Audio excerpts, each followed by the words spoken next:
हरियाणा की zero budget खेती के मॉडल को देखने के लिए गुजरात के मुख्यमंत्री भूपेंद्र पटेल कुरुक्षेत्र पहुंचे।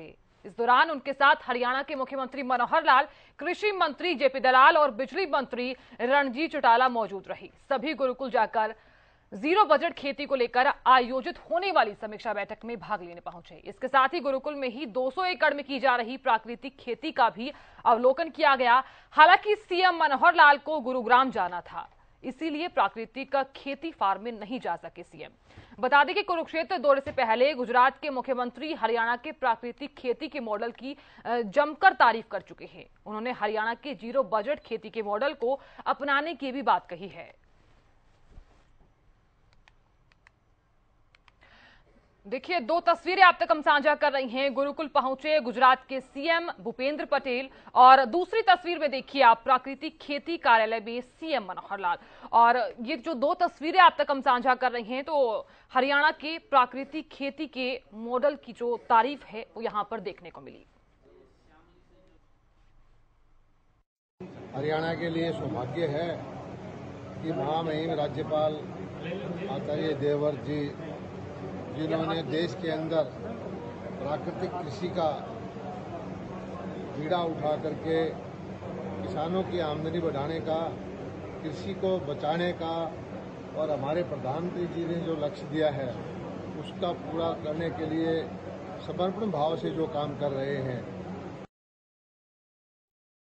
और सबने अनुभव किया है कि प्राकृतिक खेती में रासायनिक खेती से उत्पादन कम नहीं होता, ज्यादा ही होता है।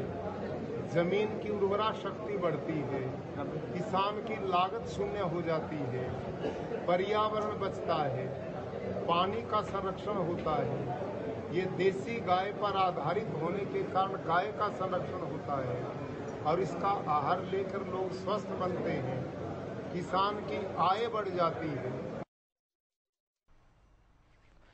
तो चलिए अब आपको विस्तार के साथ समझा देते हैं क्या होती है जीरो बजट खेती। प्राकृतिक संसाधनों पर निर्भर है खेती की विधि। इस तरह की खेती में कीटनाशक का इस्तेमाल नहीं होता है। एक गाय से 30 एकड़ जमीन पर ऐसी खेती होती है। प्राकृतिक खेती गाय आधारित खेती भी कहलाती है। जीवामृत जीरो बजट फार्मिंग का सबसे महत्वपूर्ण घटक है। खेती की इस विधि में लागत बहुत ज्यादा कम आती है। सुभाष पालेकर हैं जीरो बजट फार्मिंग के जनक। प्राकृतिक संसाधनों पर निर्भर है खेती की यह विधि। इस तरह की खेती में कीटनाशक का इस्तेमाल नहीं होता। एक गाय से 30 एकड़ जमीन पर ऐसी खेती होती है। खेती की लागत में कमी, लाभ क्या है वो आपको हम समझा रहे हैं। पर्यावरण सुरक्षित, भूमि की उर्वरा शक्ति में सुधार, उत्पादन में बढ़ोतरी, स्वास्थ्यवर्धक उत्पाद,